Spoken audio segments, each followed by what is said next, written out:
আসসালামু আলাইকুম। Pen writing একাডেমিতে আপনাদের সকলকে স্বাগতম জানাচ্ছি। তো আজকে আমরা চলে এসেছি ক্লাস 9-এর বাংলা অ্যাসাইনমেন্ট নিয়ে।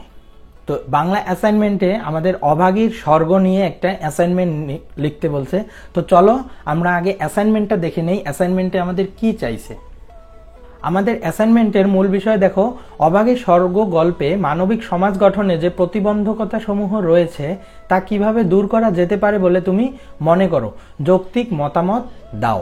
আচ্ছা, তো আমাদের অভাগীর স্বর্গ গল্পটা আগে পড়তে হবে এবং সেই আলোকে কিন্তু অবশ্যই বিশ্লেষণ করতে হবে। নির্দেশনাটা দেখো, শিক্ষার্থীরা পাঠ্য বই থেকে অভাগীর স্বর্গ গল্পটি ভালোভাবে পড়বে এবং এর আলোকে অ্যাসাইনমেন্টটি সম্পন্ন করবে।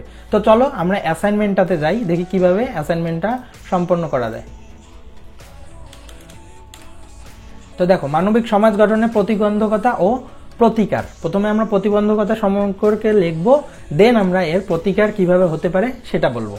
দেখো, মানবিকতা বলতে বোঝায় মানুষের মূল্যবোধ, মানুষের বিচার বুদ্ধি, যে বুদ্ধি আমরা অর্জন করি বিভিন্ন ধরনের জ্ঞানের মাধ্যমে, যেমন ধর্মীয়, সামাজিক, রাজনৈতিক ও সাংস্কৃতিক ইত্যাদি। মানবিকতার মূল মন্ত্র হলো মানুষের কল্যাণ, জাতির কল্যাণ, সমাজের কল্যাণ, মোট কথা মানুষের ভালো। কিন্তু শরৎচন্দ্র চট্টোপাধ্যায় রচিত অভাগীর স্বর্গ গল্পে মানসিকতা বলতে আমরা যা বুঝি তার বিন্দুমাত্র মিল আমরা সেই গল্পে খুঁজে পাইনি।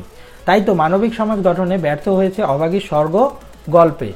কারণ অভাগীর স্বর্গ গল্পে রয়েছে মানবিক সমাজ গঠনের নানা প্রতিবন্ধকতা, যেমন শ্রেণী বৈষম্য, ন্যায় বিচারের অভাব, শাসকের শোষণ, সামাজিক মর্যাদার অভাব, জাতের বৈষম্য ইত্যাদি। তো এখন আমরা এই যে পার্টগুলো বললাম, এই পার্টগুলো সম্পর্কে বিশ্লেষণ করব। শ্রেণী বৈষম্য।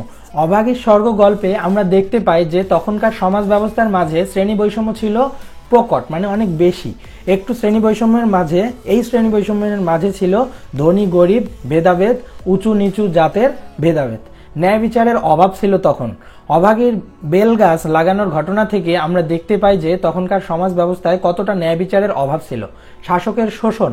অভাগীর স্বর্গ গল্পের জমিদারের চরিত্র থেকে একথা স্পষ্ট প্রতীয়মান হয় যে শাসক শ্রেণীর লোকদের অপরিসীম শোষণ যায় একটি মানবিক সমাজ গঠনের প্রধান অন্তরায় বলে আমি মনে করি।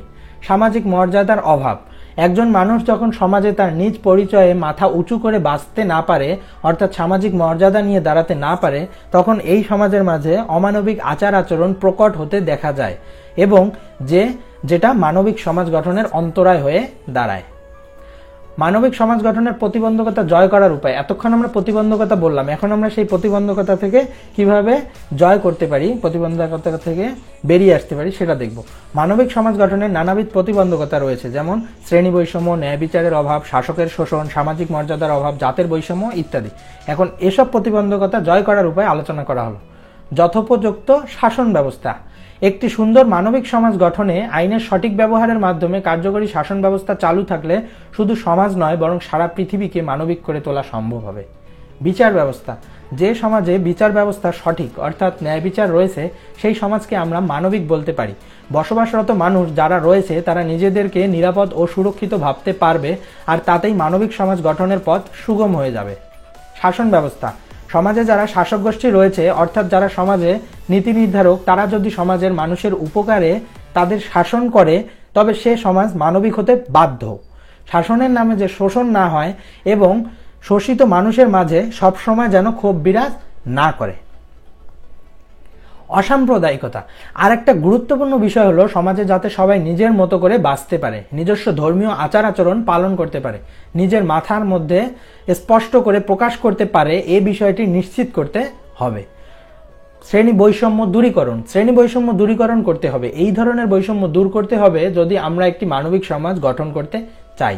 সবশেষে আমাদের উপসংহার। এখানে দেখো, আদর্শ মানবিক মূল্যবোধ সর্বশ্রেষ্ঠ সম্পদ, যারা একজন মানুষ প্রকৃত মানুষ হতে পারে না, যার ফলে মানুষ যত ভালো আর উত্তম কাজ করে ততই তার মানবিক মূল্যবোধের প্রকাশ করবে। তাই সমাজের প্রত্যেকটি পেশার মানুষের মানবিক মূল্যবোধ জাগ্রত করতে হবে, তবেই একটি মানবিক সমাজ গঠন করা সম্ভব হবে বলে আমি মনে করি।